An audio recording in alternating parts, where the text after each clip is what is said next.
So మిమ్మల్ని విమర్శిస్తూ మిమ్మల్ని టార్గెట్ చేస్తున్న సేవకులకి మీరు సిపిఎఫ్ టీవీ ద్వారా మీరు ఏం చెప్పాలనుకుంటున్నారు?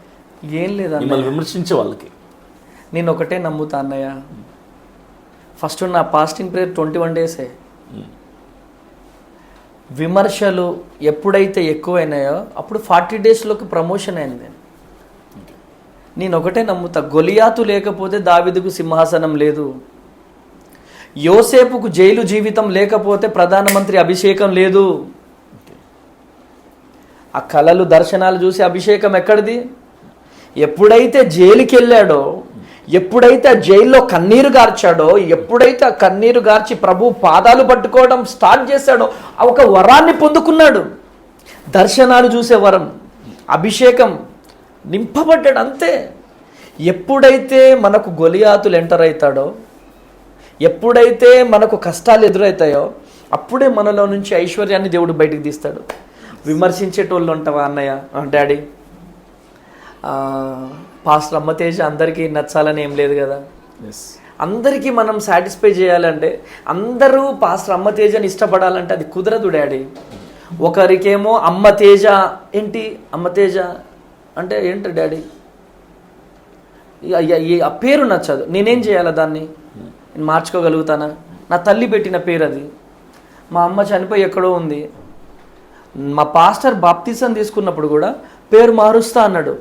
వద్దు, నాకు మా అమ్మ పెట్టిన పేరే ఉండాలి. మా అమ్మ ఫోటో ఎలా ఉంటుందో కూడా నాకు తెలియదు, మా అమ్మ ఎలా ఉంటుందో కూడా తెలియదు. మా అమ్మ దగ్గర నుంచి నాకు మిగిలింది ఏంటంటే నా పేరు ఒక్కటే. పేరు మారుస్తా అన్నారు. ఆ పేరు నచ్చకపోతే నేనేం చేయాలి? పేరు నచ్చదు, నా బట్టలు నచ్చవు, నా మాటలు నచ్చవు. నచ్చనటువంటి వాళ్ళ కోసం నేను పరిచర్య చేయట్లే కదా డాడీ. నన్ను ఎవరైతే పిలిచారో వారి కోసం, ఆయన కోసం నేను పరిచర్య చేస్తున్నా. నన్ను ప్రేమించే తమ్ముళ్ళు చెల్లెళ్ళు చాలామంది ఉన్నారు, వాళ్ళ కోసం నేను శ్రమిస్తున్నాను, నా దేవుని కోసం నేను శ్రమిస్తున్నాను. విమర్శకులను చూసి ఆగిపోయే పరిచర్య కాదు డాడీ ఇది. ఎందుకంటే నా బ్రతుకు, నేను వాళ్ళ కోసం పని చేయట్లే కదా, నా దేవుని కోసం పని చేస్తాను. ఇందాక ఒక మాట చెప్పిన కదా, ఆల్రెడీ రిజర్వేషన్ హోగయా.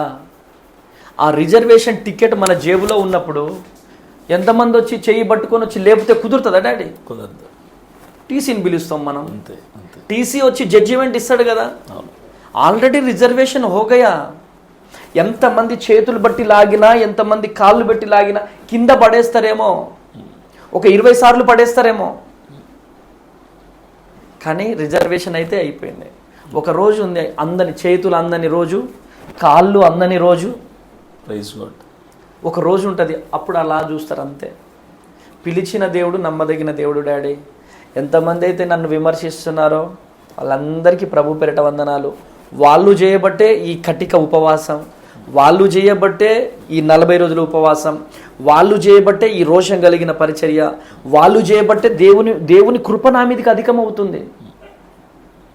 నిజం చెప్తున్నా డాడీ. ఆ మాటలు నాకు వినపడకపోతే నేను అంత పౌరుషంగా పరిచర్య చేయలేను. నాలో ఉన్నటువంటి అభిషేకాన్ని డబుల్గా మార్చేది ఎవరంటే వాళ్ళే. అందుకనే గొలియాతులు ఉండాలా, మనకు సింహాసనం రావాలా. అది డాడీ. మీ పరిచర్యలో మీరు శిష్యుల్ని తయారు చేస్తున్నారా? చేస్తున్నాను డాడీ. శిష్యులను తయారు చేస్తున్నాను. నాకు ఒక 2 బ్రాంచెస్ ఉన్నాయి. ఆ బ్రాంచెస్లో కూడా నా దగ్గర ఉన్నటువంటి బ్రదర్సే వెళ్ళి వాక్యం చెప్తూ ఉంటారు. ఇప్పుడిప్పుడే పరిచారకులను తయారు చేస్తున్నాను. సో మంచి క్వశ్చన్ వేశారు మీరు. నేను దేవుణ్ణి అడుగుతున్నాను, ప్రభువా మంచి బైబుల్ కాలేజ్ ఏర్పాటు చేయాలి. పైన గడుతున్నాం కదా, అది బైబుల్ కాలేజ్ కోసమే. మంచి బైబుల్ కాలేజ్, మంచి పరిచారకులను తయారు చేయాలా, మంచి రోషం కలిగినటువంటి దైవ సేవకులను తయారు చేయాలా. అమ్మతేజ చనిపోతే అమ్మతేజతోనే ఇదంతా అంతరించిపోకూడదు. అనేక మంది అమ్మతేజలు లెగాల, అనేక మంది సేవకులు లెగాల అనేదే నా ఆశ డాడీ. అదే డాడీ. నేను మీ ఈ క్యాంపస్ చూసినప్పుడు రాకముందు నేను ఎలాంటి ఆలోచనతో వచ్చానంటే, అమ్మతేజ గారు చాలా లావిష్ లైఫ్ ఉంటుందేమో, ఇల్లు చాలా రాయల్గా హైఫై ఉంటుందేమో అనుకుని వచ్చిన తర్వాత ఇక్కడ చూస్తే నా ఆలోచన అంతా కూడా మార్చుకోవాల్సి వచ్చింది. ఎందుకంటే మీరు దేవుని పరిచర్యకి ప్రాధాన్యత ఇస్తున్నట్టుగా నాకు అనిపించింది. రెండవది, దూరం నుంచి మిమ్మల్ని చూసినప్పుడు నా ఆలోచన వేరుండే, ఇక్కడికి వచ్చిన తర్వాత మీ కళ్ళలోకి చూస్తున్నప్పుడు, మీ మాట, మీ విధానం చూసినప్పుడు మీలో ప్రార్థనా జీవితం నాకు కనిపిస్తుంది. ఆమేన్, ఆమేన్. మీరు మిమ్మల్ని విమర్శిస్తున్న వాళ్ళకి కౌంటర్లు ఎప్పుడు ఇచ్చింది నేను చూడలా. అవును డాడీ. ఒక నాకు కానీ, ఒక విజయప్రసాద్ రెడ్డి గారికి కానీ, ఇంకొకరికి ఎవరిని మీరు కౌంటర్ ఇచ్చినట్టు నేను చూడలే. ఎలా సాధ్యం అవుతుంది అట్లా? డాడీ ఇప్పుడు నేను ఒకటే చెప్తా డాడీ,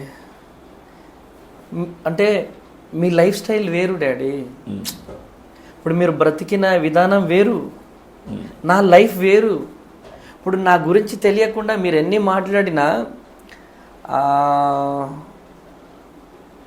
అంటే ఇప్పుడు తల్లిదండ్రులు ఉన్న పిల్లలు ఎలా ఉంటారు, తల్లిదండ్రులు లేని పిల్లలు ఎలా ఉంటారు, చాలా డిఫరెన్స్ ఉంటుంది. చాలా డిఫరెంట్ ఉంటుంది. ఇప్పుడు మా ఫ్రెండ్స్ ఉంటారు, అరే మా మమ్మీ మటన్ ఎరగ తీసేసిందిరా, సూపర్ వండిందిరా అని చెప్పి వాడు వచ్చి నాకు స్మెల్ చూపిస్తాడు. నాకేమనిపిస్తుంది, అమ్మ నువ్వు ఎందుకు చచ్చిపోయినావు అమ్మ, నువ్వు బ్రతుకుంటే నేను కూడా తినేవాడిని కదమ్మా.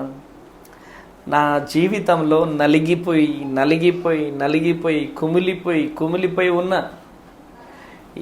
అవన్నీతో తలుచుకుంటే ఇవి నాకు అసలు మ్యాటరే కాదనిపిస్తుంది.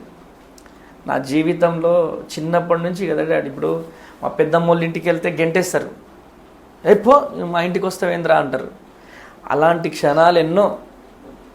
కాబట్టి ఎంతమంది విమర్శించినా అంటే నా గురించి తెలియదు వాళ్ళకి. అందుకనే విజయప్రసాద్ రెడ్డి అన్నకు కూడా నేను ఒక మాట చెప్పిన, అన్నయ్య ఒక్కసారి వచ్చి చూడండి అన్నయ్య నా ప్రయాస. ఒక్కటే రిక్వెస్ట్ చేసిన ఆయన, నేను ఒక్కసారి వచ్చి చూడండి అన్నయ్య, మీరు అక్కడుండి మాట్లాడడం వేరన్నయ్య, ఒక్కసారి భద్రాద్రి కొత్తగూడెం రండి అన్నయ్య రిక్వెస్ట్ చేశాను నేను. అన్న రాలే. ఒక్కసారి వచ్చి చూస్తే మేము ఎంత శ్రమ పడుతున్నాం, ఎంత కష్టపడుతున్నాం, అసలు అమ్మ తేజ ఎవరు, అసలు అమ్మ తేజ ఎక్కడ పుట్టాడు, ఏం చేసేవాడు అనేది అర్థమవుతుంది డాడీ.